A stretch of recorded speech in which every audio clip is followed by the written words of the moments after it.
মাদকদের ধরতে যৌথ বাহিনীর চিরুনি অভিযান। বিলাইছড়ি উপজেলা আওয়ামী লীগ সভাপতিকে গুলি করে হত্যা।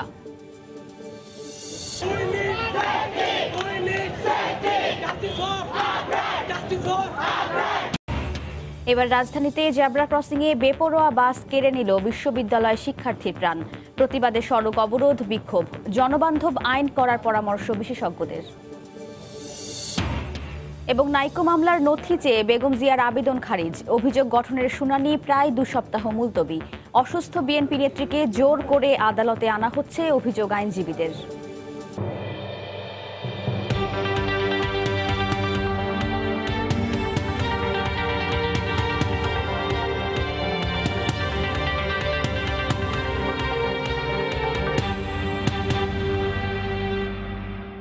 দেখছিলেন শিরোনাম। জনপদের সময়ের সঙ্গে আছি আমি ওয়াহিদা স্বপ্না।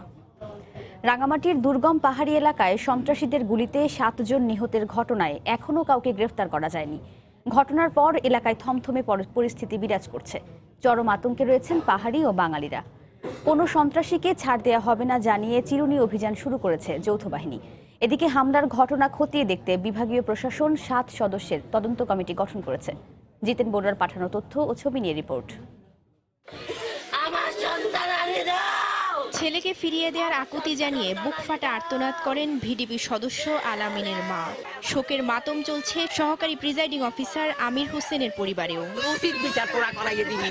এই যে বাবুটা তোরা দেখ 3 মাস ফুটছে না হনো আমার নাতিনের কি করবো সরকার, কি করবো সরকারে, সরকারের তোরা কি করে দিবি করবি। দুর্গম বাঘাইছড়ি উপজেলা জুড়ে এখন থমথমে পরিস্থিতি বিরাজ করছে। অজানা হামলার আশঙ্কায় চরম আতঙ্কে রয়েছেন স্থানীয় পাহাড়ি ও বাঙালিরা। এখন আইনশৃঙ্খলা বাহিনী যদি এই পরিস্থিতিকে নিয়ন্ত্রণ না করে ভবিষ্যতে আরো অনেক সন্ত্রাসী হামলা হতে পারে। অবস্থা থমথমে অবস্থা বিরাজ করছে। জনসাধারণের কোনো নিরাপত্তা নাই এলাকার। খুবই আতঙ্ক বিরাজ করছে এবং এই আতঙ্ক দূর করার জন্য প্রশাসন থেকে যে ব্যবস্থাগুলো নিয়েছে তাতে জনগণ এখনো সন্তুষ্ট হতে পারেনি। বাঘাইছড়ি উপজেলা স্বাস্থ্য কমপ্লেক্সে 5 জন চিকিৎসাধীন রয়েছেন।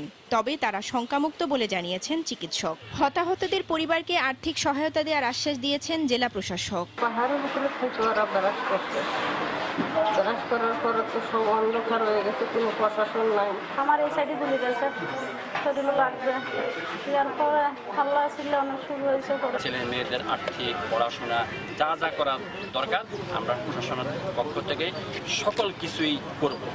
সন্ত্রাসী হামলায় প্রিজাইডিং কর্মকর্তা সহ 7 জন নিহতের ঘটনার পর দুর্গম পাহাড়ি এলাকায় চিরুনি অভিযান শুরু করেছে সেনাবাহিনী। সন্ত্রাসীদের হামলা বিচ্ছিন্ন ঘটনা উল্লেখ করে সেনাবাহিনীর Khagrachari region commander brigadier general Hamidul Haque জানান, সন্ত্রাসী নির্মূল না হওয়া পর্যন্ত অভিযান অব্যাহত থাকবে। সম্ভাব্য যে সমস্ত জায়গায় তাদের অবস্থান হতে পারে সেই সমস্ত জায়গায় আমরা খুঁজে দেখছি এবং আমরা একটা কম্বিং অপারেশন করছি এবং কাউকে সামান্যতম ছাড় দেওয়া হবে না। তাদেরকে এলাকা থেকে তাড়িয়ে দেওয়া হবে এবং কোনোভাবেই তাদের যেন ভবিষ্যতে আর কোনো সন্ত্রাসী আক্রমণ করতে না পারে সেই ব্যবস্থা গ্রহণ করা হবে। সোমবার সন্ধ্যায় ভোট কেন্দ্র থেকে নির্বাচনী সরঞ্জাম নিয়ে ফেরার পথে দুর্গম 9 মাইল পাহাড়ি এলাকায় সন্ত্রাসীদের গুলিতে প্রিজাইডিং কর্মকর্তা সহ 7 জন নিহত এবং 11 জন গুলিবিদ্ধ সহ 26 জন আহত হন। সময় সংবাদ, রাঙামাটি। রাঙামাটিতে হামলার সময় নিরাপত্তার কোনো ঘাটতি ছিল না দাবি করে প্রধান নির্বাচন কমিশনার KM নুরুল হুদা বলেছেন, দুর্গম পাহাড়ি এলাকা হওয়ায় এই ঘটনা ঘটেছে। সকালে চট্টগ্রামের CMH-এ আহতদের দেখতে গিয়ে তিনি একথা বলেন। যারা নির্বাচনের মালামাল নিয়ে কেন্দ্র থেকে চলে আসছিল তাদেরকে সহায়তা করার জন্য বিজিবি ছিল, পুলিশ ছিল, আনন্দ বাহিনী ছিল। সংকীর্ণ রাস্তা তা দিয়ে পিছনে ফেরা এবং ঘুরে আসা তো কঠিন। এই সমস্ত সুযোগ নিয়ে তারা এই দুর্ঘটনা ঘটিয়েছে। এদিকে একদিন না পেরোতেই রাঙ্গামাটির বিলাইছড়ি উপজেলা আওয়ামী লীগ সভাপতি সুরেশ কান্তিকে গুলি করে হত্যা করেছে দুর্বৃত্তরা। উপজেলা নির্বাহী কর্মকর্তা জানান, সকালে বিলাইছড়ি উপজেলার নিজ বাড়ি থেকে নৌকায় করে উপজেলা সদরে যাচ্ছিলেন আওয়ামী লীগ নেতা সুরেশ কান্তি তঞ্চঙ্গা। নৌকাটি আলিক্ষং এলাকায় পৌঁছালে তাকে লক্ষ্য করে গুলি করে দুর্বৃত্তরা। পরে তাকে উদ্ধার করে বিলাইছড়ি উপজেলা স্বাস্থ্য কমপ্লেক্সে নেওয়া হলে তাকে মৃত ঘোষণা করেন চিকিৎসক। খবর পেয়ে নিহতদের লাশ উদ্ধার করে ময়না তদন্তের জন্য সদর হাসপাতাল মর্গে পাঠায় পুলিশ। জনপদের সময় আরও থাকছে। ভোলার বিউটি বেগমের বিরুদ্ধে মামলার অভিযোগ খতিয়ে দেখে গাফিলতি পেল মানবাধিকার কমিশনও। তদন্ত কর্মকর্তাকে দুষলেন বাদীপক্ষের আইনজীবীও।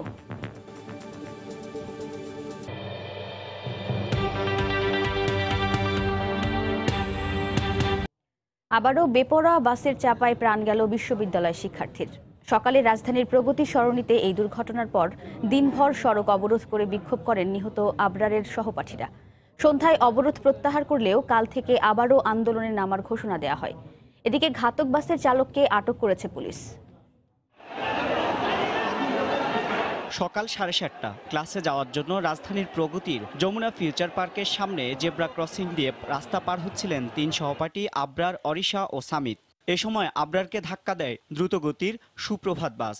মাথায় আঘাত পেয়ে ঘটনাস্থলেই নিহত হন বাংলাদেশ ইউনিভার্সিটি অব প্রফেশনালসের প্রথম বর্ষের এই শিক্ষার্থী। তার মৃত্যুর খবর ছড়িয়ে পড়লে বসুন্ধরা গেটের সামনে বিইউপি শিক্ষার্থীরা ও নিরাপদ সড়কের দাবিতে রাস্তা অবরোধ করে বিক্ষোভ শুরু করে। তাদের সঙ্গে যোগ দেন অন্যান্য বিশ্ববিদ্যালয়ের শিক্ষার্থী ও এলাকাবাসী। বিক্ষুব্ধ শিক্ষার্থীরা 8 দফা দাবি তুলে ধরেন। আন্দোলনরত শিক্ষার্থীদের সঙ্গে সংহতি জানান ঢাকা বিশ্ববিদ্যালয়ের নবনির্বাচিত VP.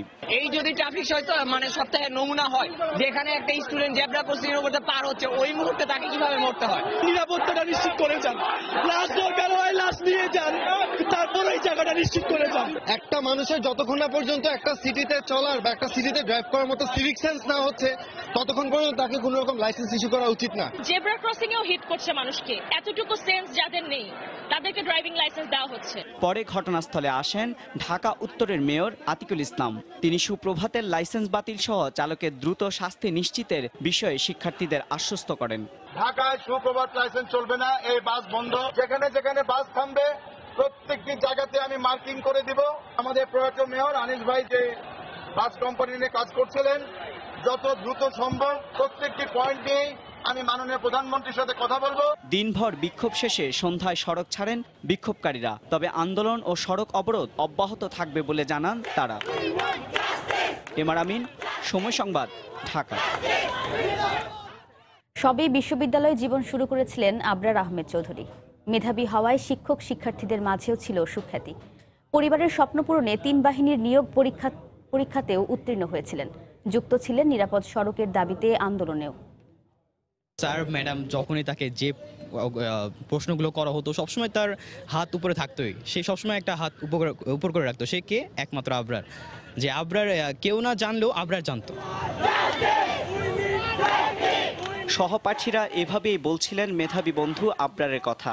Bangladesh university of প্রফেশনালসের international রিলেশনের প্রথম বর্ষের এই শিক্ষার্থীর মেধার কারণে বন্ধুরা তাকে ডাকতেন CG4 নামে। সব দিক দিয়ে ভালো ছিল। ম্যামদের কোয়েশ্চেন করতো, স্যার ম্যাম সবার ফার্স্টের বেঞ্চে বসতো। ইভেন একটা স্যারিও নাম দিয়েছে CG4, আমরা বলতাম CG4। নিরাপদ সড়কের দাবিতে আন্দোলনে রাজপথ কাঁপিয়েছে যে তরতাজা যুবক। বাস চাপায় তার অকাল প্রয়াণ মেনে নিতে পারছেন না সতীর্থরা। যারা আমরা ছিলাম যে সড়ক আন্দোলনের জন্য, এখন তারাই যদি রাস্তায় পড়ে মরতে হয়, তাহলে আমাদের নিরাপত্তাটা কোথায়? ভার্সিটিতে যেতে যেয়ে আমি যদি জেব্রা ক্রসিং করতে যেয়ে যদি আমি মারা যাই, তাহলে আমার ফুট ওভারব্রিজ বানিয়েই লাভ কি? জেব্রা ক্রসিং বানিয়েই লাভ কি? মা বাবার স্বপ্ন ছিল ছেলে সেনা কর্মকর্তা হবে। এরই মধ্যে ইঞ্জিনিয়ারিং করে 3 বাহিনীর নিয়োগ পরীক্ষায় টিকে মেধার প্রমাণও দিয়েছেন। সড়কে চলাচলে সবসময় সতর্ক থাকতেন। রাস্তা পারাপারে ব্যবহার করতেন জেব্রা ক্রসিং, কিন্তু শেষ রক্ষা হলো না। প্লেপেন থেকে সে ও লেভেল করছে, লেভেল করছে। সে এখন আর্মিতে পরীক্ষা দিয়েছিল, এয়ারফোর্সে পরীক্ষা দিয়েছিল, সবগুলো আমাদের টিকে আছে। সে ISSB হবে অক্টোবরে। সাউথ ইউনিভার্সিটি থেকে সবাই সারা বলছিল নিরাপদ সড়কের জন্য, তারা ওখানে অবস্থান নিয়েছিল, ও গেছিলাম। আবরারের বাবা অবসরপ্রাপ্ত সেনা কর্মকর্তা ব্রিগেডিয়ার আরিফ আহমেদ চৌধুরী, মা রোমা এবং একমাত্র ছোট ভাই সহ স্বজনদের দাবি, সড়কে বিশৃঙ্খলায় আর কোনো আবরারের যেন প্রাণ না যায়।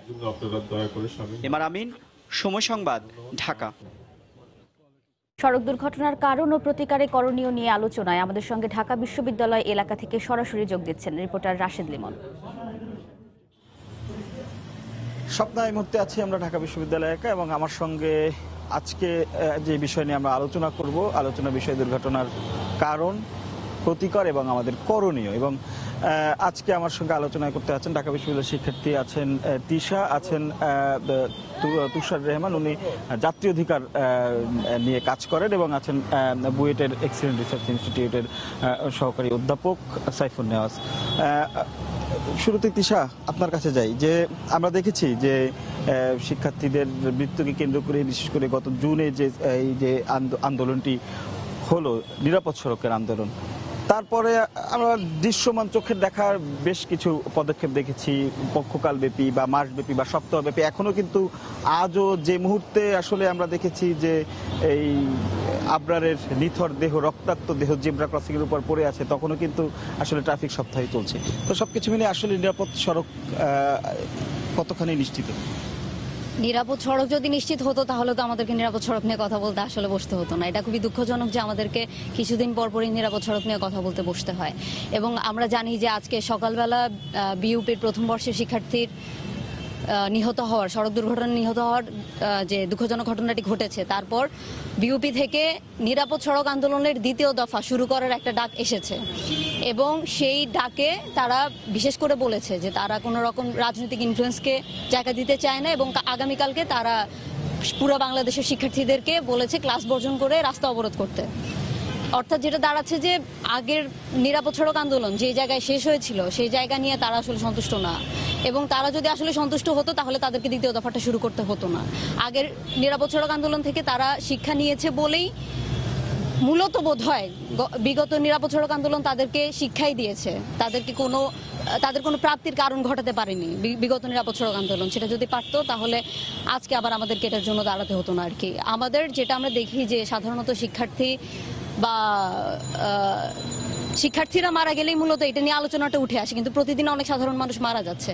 শিক্ষার্থীরা আন্দোলনটা করতে জানে বলেই শিক্ষার্থীরা যখন মারা যায় তখন বিষয়টা নিয়ে বেশি আলোচনা হয়।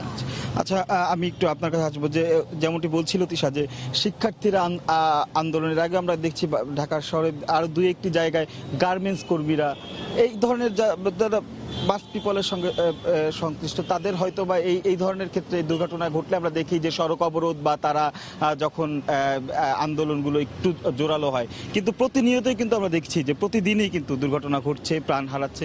আসলে আপনি তো যাত্রী অধিকার নিয়ে কাজ করেন, সেই চলার পথে আসলে সেই যাত্রীদের অধিকার কতখানি নিশ্চিত হতে পেরেছে? আপনি চমৎকার বলেছেন। সে হচ্ছে যে আসলে জনগণ বা বিশাল জনগোষ্ঠী তারা অসংগঠিত একটি অংশ এবং বড় অংশ। তাদের মধ্যে অসংগঠিত এই কারণেই তাদের মধ্যে নিরন্তর নিত্য তাদের দুর্ঘটনার শিকার হচ্ছে, তারা মরছে, কিন্তু তাদের যে সংগঠিত রূপ নেই বলেই শিক্ষার্থীরা বা গার্মেন্টস কর্মীরা বিভিন্ন একটি সেক্টরের জায়গায় যখন আঘাত আসে তখন তারা সম্মিলিতভাবে সেই অধিকার নিয়ে এবং সেই বিষয়টির প্রতিবাদ করে। আরেকটি বিষয় আপনারা বলছেন মিডিয়ার মাধ্যমেই মানুষ বেশি করে জানছে সড়ক দুর্ঘটনার ব্যাপকতা। কারণ দিনাজপুরে একটি ঘটনা ঘটলে বা পটুয়াখালী যদি ঘটনা ঘটে সেটা মিডিয়ার মাধ্যমে জাতি জানতে পারে। সে অর্থে আমরা মনে করি যে এই মিডিয়ার কারণে যতটুকু গিয়ে হচ্ছে আসলে সরকারের আন্তরিক হতে হবে এবং সরকার ক্ষেত্রে এগিয়ে আসতে হবে। কিন্তু আসলে আমরা মনে করি যে জনগণের যে অধিকার, এই অধিকারটা নিশ্চিত করার দায়িত্ব সরকারের। সরকার সেক্ষেত্রে আসলেই খুব নির্বিকার বলতেই হয়। বিভিন্ন সময় আমরা দেখি যখনই কোনো একটা ঘটনা। আবার আসবো আপনার কাছে, আমি একটু সাইফুল নেওয়াজ আপনার কাছে আসবো। আপনি তো এই দুর্ঘটনা নিয়ে কাজ করেন, দেশের প্রত্যন্ত অঞ্চল থেকে শুরু করে রাজধানীর সব জায়গায় আসলে এই দুর্ঘটনার খবর আপনার আসে, কারণগুলো নিয়ে বিশ্লেষণ করেন। আসলে আমাদের দুর্ঘটনার মূল কারণগুলো কি? ধন্যবাদ। আসলে দীর্ঘদিন ধরেই আমরা দুর্ঘটনার তথ্যপত্র বিশ্লেষণ করে বারবারই কয়েকটা কারণকে আমরা নিয়ে আসছি। তার মধ্যে প্রথমটা হচ্ছে আমার রোড ইঞ্জিনিয়ারিং। দেখা যায় আমরা কিন্তু আমাদের রাস্তা তৈরি করার ফলে শুধু কনস্ট্রাকশনের দিকে মনোযোগ দিচ্ছি, কিন্তু রাস্তার সেফটি সিকিউরিটিতে দেখা যাচ্ছে আমাদের কিন্তু সেই এক্সপার্টিসও নাই এবং সেটা চেকিংও হচ্ছে না। সেকেন্ড একটা বিষয় হচ্ছে আমাদের কিন্তু আমার যে গাড়িগুলো আমার চলছে, অর্থাৎ যেই গাড়িগুলো আমরা চালাচ্ছি সেগুলোর ক্ষেত্রেও কিন্তু দেখা যায় আমাদের সিস্টেমটা কিন্তু বেপরোয়া। কারণ হচ্ছে আমরা যে গণপরিবহনগুলো চলছে তাদেরকে আমি একই রাস্তায় বিভিন্ন গাড়ি নিয়ে আসছি, অনেক মালিক অনেক চালক, ফলে দেখা যায় প্রত্যেকের সাথে প্রত্যেকটা কম্পিটিশন লেগেই আছে। এই সিস্টেম আমরা ঠিক করতে পারিনি। থার্ড হচ্ছে আমি কিন্তু আমার পথচারীদের ক্ষেত্রে বা যারা আমরা সড়ক ব্যবহার করছি তাদেরও কিন্তু অসচেতনতার বিষয় রয়ে গেছে। এখন এই যে গত 6-7 মাস একটা আন্দোলন হলো, 6-7 মাসের পরে যে আমরা এর মাঝে কি পেলাম, একটা আইন পেলাম, তাও আইনটা কিন্তু আসলে এখনো পর্যন্ত বাস্তবায়ন হয় নাই। এর মাঝে কিন্তু আপনার অনেকগুলো অ্যাকশন ঘটে যাচ্ছে। মূল যে বিষয়টা প্রয়োজন ছিল যে গত 6 মাসে অ্যাটলিস্ট আমরা আমাদের গণপরিবহনটাকে একটা শৃঙ্খলার মধ্যে নিয়ে আসার একটা প্রয়োজন ছিল, বাট আমি মনে করি যে এই জায়গাটাতে আমরা এখনো পর্যন্ত হাত দিতে পারিনি। এখন মিটিং এর আপনি যেমন বলছিলেন গণপরিবহনের শৃঙ্খলার কথা, আবারও আসবো আপনার কাছে। আপাতত ফিরে যাচ্ছি স্টুডিওতে, কিছুক্ষণ পরে আবারও ফিরে আসছি আমাদের আলোচনায়। সপ্তাহ বিরতির পর আবারও আলোচনায় ফিরলাম। তো কথা বলছিলাম যে সড়ক দুর্ঘটনা নিয়ে। তো আসবো তুষার রহমান, আপনার কাছে তিশা যেমনটি বলছিল হয়তো এর মাধ্যমে আবার দ্বিতীয় দফায় এই ছাত্ররা যে আন্দোলন ডাক দিচ্ছে আবার অত নিরাপদ সংগ্রহের জন্য আবার তাদের মাঠে নামতে হবে। আসলে কি এই নিরাপদ একটা দুর্ঘটনা, তারপরে আন্দোলন, এরপরে কিছু আশ্বাস, এই দিয়ে কি আসলে নিরাপদ সড়ক নিশ্চিত হওয়া সম্ভব? নিশ্চয়ই, আপনি ভালোই বলেছেন। আমি প্রথমেই যেটা বলবো, বাংলাদেশের সড়ক দুর্ঘটনা এই শব্দ বাক্যের সাথে একদম একমত না। আমরা মনে করি এই দেশের সড়কের অব্যবস্থা, অবহেলাজনিত কারণে নিরন্তর যে ঘটনা ঘটছে, এটি ঘটমান অবহেলাজনিত ঘটনা। অবহেলাজনিত ঘটনার কারণে মৃত্যু, কোনোভাবেই দুর্ঘটনা এই শব্দটা আমরা আর বলতে চাই না। সড়কের অবহেলাজনিত মৃত্যু। আর দ্বিতীয়ত হচ্ছে আমাদের দুর্ঘটনা বা এই অব্যবস্থার অনেকগুলো কারণ, এই কারণগুলো খতিয়ে দেখা এবং এগুলো নিষ্কৃতির প্রধান কর্তৃপক্ষ সরকার। সরকারকে আমরা মনে করি সরকার মূল জায়গায় না গিয়ে এটি মোটর গাড়ি পরিবহনের ব্যবসা, পরিবহন খাতের যে চাঁদাবাজি, এগুলোকে টিকে রেখে, একসময় আমাদের সেতুমন্ত্রী বলেছিলেন যে আসলে পরিবহন খাতের যে হাত, তাদের চেয়েও, সেই কালো হাতের চেয়েও সরকারের হাতটি অনেক বড়। সরকার যখন নেমেছে অনেক বড় করে, তখন দেখছি পরিবহনের খাতের কাছে তারা একদম পরাজয় বরণ করেছে এবং তাদের কাছে একদম চুপসে গেছে এবং সরকার সেখান থেকে দারুণভাবে সরে আসতে হয়েছে।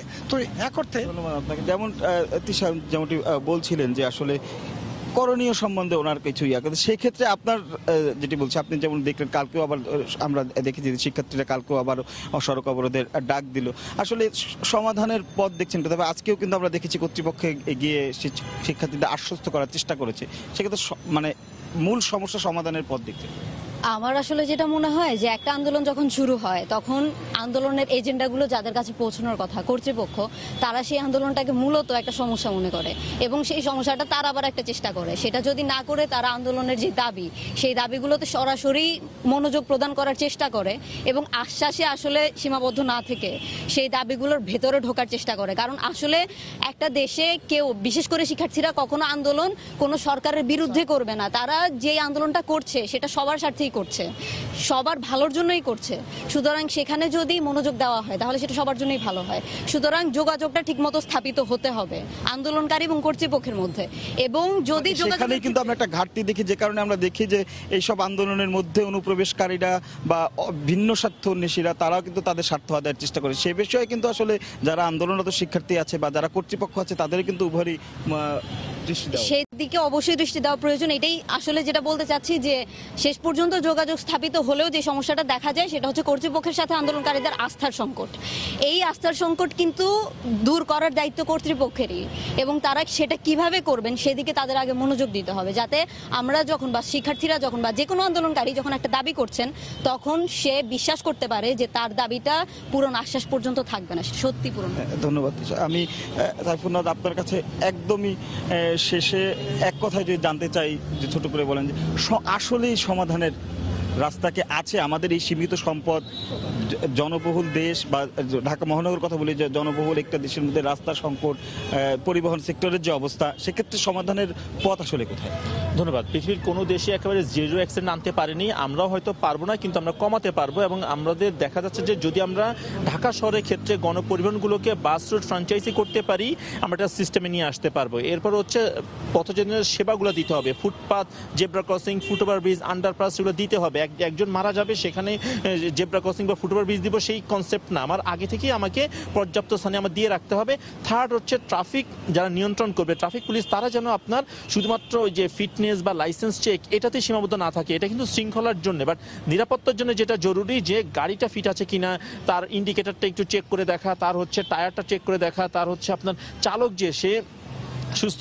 আমাদের মতো রাস্তায় এই ধরেন মিরপুর রোডে একটি গাড়ি থামিয়ে এতগুলো জিনিস চেক করা, এটা কতখানি বাস্তবসম্মত? ধন্যবাদ। এটা একটু জটিল হয়ে যাবে, তবে হ্যাঁ আমরা যদি কিছু কিছু র্যান্ডম বেসে যদি কিছু চেক করি, অ্যাটলিস্ট চালকরা বা মালিকরা যদি জানে যে হ্যাঁ তার গাড়িটা চেক হতে পারে, 10টার ভিতরে একটা গাড়ি তার হতে পারে, সে কিন্তু এখন যেমন কিন্তু লাইসেন্স ফিটনেস ঠিক কাগজ ঠিক করে রাখছে, তখন তার গাড়িটাও কিন্তু সে ঠিক করে রাখবে। আর সেকেন্ড একটা বিষয় হচ্ছে যে অ্যাটলিস্ট মানে আমাদের ট্রাফিকদেরকে এই ম্যানেজমেন্টের বিষয়ে আরেকটু দক্ষ আমরা করতে পারবো। সেক্ষেত্রে আসলে একটা দৃষ্টান্ত স্থাপন করতে পারলে সেক্ষেত্রে সব ক্ষেত্রেই সচেতনতা বৃদ্ধি হবে। যে এতক্ষণ শুনছিলাম নিরাপদ সড়ক নিয়ে তাদের ভাবনা, আসলে করণীয় সম্বন্ধীয় কিছু দিক নির্দেশনা। আসলে আমরা এখানে যারা বলছে তারা কিন্তু সবাই চাচ্ছেন যে একটি নিরাপদ সড়ক নিশ্চিত হতে, আর কোনো আবরারকে যেন রাজপথে রক্তাক্ত অবস্থায় গাড়ির চাকায় পৃষ্ঠ হতে না দেখা যায়। সেই পর্যন্ত তো স্বপ্ন এই ছিল এখনকার মতো নিরাপদ সড়ক নিয়ে আজকের আলোচনা। ফিরে যাচ্ছি স্টুডিওতে। সড়ক দুর্ঘটনার কারণ ও প্রতিকারে নানা করণীয় দিক নিয়ে আলোচনার জন্য আলোচকদের সঙ্গে নিয়ে আমাদের সঙ্গে সরাসরি যুক্ত ছিলেন রিপোর্টার রাশেদ লিমন। জনপদের সময় আরও থাকছে। সুনামগঞ্জে ইউনিয়ন আওয়ামী লীগ নেতার লাশ উদ্ধার, জড়িত সন্দেহে আটক 4, আলামত জব্দ। রাজনৈতিক কারণেই হত্যা, অভিযোগ স্বজনদের।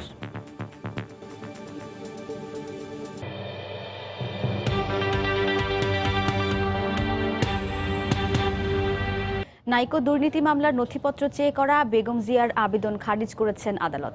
সকালে নাজিমউদ্দিন রোডের পুরানো কেন্দ্রীয় কারাগারে স্থাপিত ঢাকার 9 নম্বর বিশেষ আদালতের বিচারক শেখ হাফিজুর রহমানের আদালত এই আদেশ দেন। একই সঙ্গে এ মামলার অভিযোগ গঠনের শুনানির জন্য আগামী 1 এপ্রিল দিন ধার্য করা হয়েছে। অসুস্থতা সত্ত্বেও নাইকো দুর্নীতি মামলায় বেগম জিয়াকে আজ জোর করে আদালতে হাজির করা হয় বলে অভিযোগ করেছেন তার আইনজীবীরা। যদিও এই অভিযোগ মানতে নারাজ দুদকের আইনজীবী। কানাডীয় প্রতিষ্ঠান নাইকোর সঙ্গে অস্বচ্ছ চুক্তির মাধ্যমে রাষ্ট্রের প্রায় 14,000 কোটি টাকার আর্থিক ক্ষতি সাধন ও দুর্নীতির অভিযোগে বেগম জিয়া সহ 5 জনের বিরুদ্ধে মামলাটি করে দুর্নীতি দমন কমিশন দুদক। দুধের শিশুকে নিয়ে জেলখাটা ভোলার বিউটি বেগমের বিরুদ্ধে দায়ের করা মামলার অভিযোগ খতিয়ে দেখে এবার গাফিলতি পেল জাতীয় মানবাধিকার কমিশন। সরেজমিনে মামলার তদন্ত প্রতিবেদনে উল্লেখিত ঠিকানা ভুয়া বলে প্রমাণ পান কমিশন নিযুক্ত জেলা ও দায়রা জজ। মিথ্যা মামলার দায় তদন্ত কর্মকর্তার ওপর চাপালেন বাদীপক্ষের আইনজীবীও। এদিকে বিউটি বেগমের পরিবারকে আবারও মামলায় ফাঁসানোর হুমকি দিচ্ছে প্রতিবেশী আলী হোসেন। বিস্তারিত সাদিকুর রহমানের রিপোর্টে। মিথ্যা মামলায় কোলের শিশুকে নিয়ে কারাভোগ করা ভোলার বিউটি বেগম এখন ক্ষণ গুনছেন মিথ্যা মামলা থেকে পরিত্রাণের। তদন্ত কর্মকর্তার মিথ্যা তথ্যের ভিত্তিতে মামলার জালে জড়িয়ে পড়া নিরপরাধ বিউটি বেগমের বিষয়টি সময় সংবাদ খবর প্রচার করলে দৃষ্টিগোচর হয় জাতীয় মানবাধিকার কমিশনেরও। মামলার নথি ও তদন্ত প্রতিবেদনে উল্লেখ করা লালবাগ রোডের 166 নম্বর বাড়ির বাসিন্দা ও এর আশপাশের দোকানীদের সঙ্গে কথা বলে বাদী আলী হোসেনকে পাওয়া যায়নি। এছাড়া আসামিদের ঠিকানা হিসেবে ব্যবহার করা 202 নম্বর হোল্ডিংয়ে কোনো বাসা নেই নবাবগঞ্জে। 10 পর্যন্ত আছে, ওনারা আনছে 202 অথবা 220, মানে 202 কি? হ্যাঁ, এরকম নাই। আজকে জিজ্ঞেস করছে যে আগে কি তদন্তের জন্য আসছিল বা আলী হোসেন নামে কোনো লোককে ভাড়া ছিল না, আমার বলছি না, এই বাসা থাকে না। মামলার মেডিকেল রিপোর্টের সত্যতা খুঁজতে মানবাধিকার কমিশনের দল যায় ঢাকা মেডিকেলের পরিচালকের কার্যালয়ে। প্রাথমিকভাবে মামলাটি মিথ্যা বলেই মনে করছে কমিশন। ইনকোয়ারি অফিসার এটা নিউ বলেছেন এবং এখানে কিছুটা নেগলিজেন্সি আমরা প্রাথমিকভাবে দেখতে পাচ্ছি। সবগুলো এভিডেন্স আমরা নিয়েছি, প্রাথমিকভাবে মনে হচ্ছে। এদিকে ঢাকায় দায়ের করা এই মামলায় জামিন পাওয়া বিউটি বেগমের পরিবারকে আবারও মামলায় ফাঁসানোর হুমকি দিচ্ছে আলী হোসেন। আমরা জামিন হয়ে বাড়িতে আসছি, আসার পরে বলতে যে তোরা জামিন হয়ে আসছো, তোদের ঢাকার মামলা দিচ্ছি, সেটা করতে পারি না, এখন নোয়াখালী থেকে আবার মামলা দেবো। এদিকে মিথ্যা মামলার জন্য বাদীপক্ষের আইনজীবী তদন্ত কর্মকর্তাকেই দায়ী করেন। কোর্ট আবার যেহেতু থানায় তদন্তের জন্য দিল, তদন্ত কর্মকর্তাও তো দেখতে পারতো যে ঠিকানাটা ঠিক নাই বা কি অবস্থায় আছে, উনিও তো এটার গুরুত্ব দিল না। মিথ্যা মামলা থেকে আদালত বিউটি বেগম ও তার স্বামীসহ মোট 3 জনকে জামিন দিলেও এখানেই হয়রানির শেষ নয়। সুদূর ভোলা থেকে বিউটি বেগম ও তার পরিবারকে আবারও ঢাকার আদালতে আসতে হবে মামলার নির্ধারিত তারিখে। এভাবে মিথ্যা মামলা দিয়ে কোনো মানুষকে যেন হয়রানি করা না হয়, সেজন্য আইনজীবী ও পুলিশ কর্মকর্তাদের সতর্ক হওয়ার পরামর্শ মানবাধিকার কমিশনের। সাদিকুর রহমান, সময় সংবাদ, ঢাকা। সুনামগঞ্জে ইউনিয়ন আওয়ামী লীগের এক নেতার লাশ উদ্ধার করেছে পুলিশ। ভোরে সদর উপজেলা থেকে তার মরদেহ উদ্ধার করা হয়। এই ঘটনায় জড়িত সন্দেহে 4 জনকে আটক করা হয়েছে। পুলিশ জানায়, ধলাইপাড় সরকারি প্রাথমিক বিদ্যালয়ের সামনে জাহাঙ্গীরনগর ইউনিয়ন আওয়ামী লীগের সভাপতি জয়নাল আবেদিনের লাশ পড়ে থাকতে দেখেন স্থানীয়রা। খবর পেয়ে ঘটনাস্থল থেকে নিহতের লাশ উদ্ধার করে সদর হাসপাতালের মর্গে পাঠায় পুলিশ। পূর্ব শত্রুতার জেরে তাকে হত্যা করা হয়েছে বলে প্রাথমিকভাবে ধারণা করছে পুলিশ। জড়িতদের দৃষ্টান্তমূলক শাস্তির দাবি জানিয়েছেন স্বজন ও এলাকাবাসী। মানুষের বালাইও করছে, কিন্তু সে খারাপই করছে না। আর আজকে হঠাৎ করে তারই খবরটা শুনে এই এলাকার মানুষ সবাই দুঃখিত। এই ঘটনার সাথে যেই থাকুক না কেন, এটা একদম দৃষ্টান্তমূলক শাস্তি পাবে, আইনের আওতায় আসবে, কেউ রেহাই পাবে না। আমরা ঘটনার পুঙ্খানুপুঙ্খানুভাবে তদন্ত করব। এ পর্যায়ে শিরোনামগুলো জানিয়ে দিচ্ছে আরেকবার। রাঙামাটিতে 7 জন নিহতের ঘটনায় জড়িত সন্ত্রাসীদের ধরতে যৌথ বাহিনীর চিরুনি অভিযান। বিলাইছড়ি উপজেলা আওয়ামী লীগ সভাপতিকে গুলি করে হত্যা।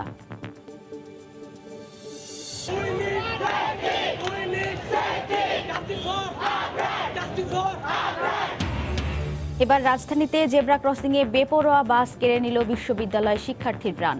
প্রতিবাদে সড়ক অবরোধ, বিক্ষোভ। জনবান্ধব আইন করার পরামর্শ বিশেষজ্ঞদের।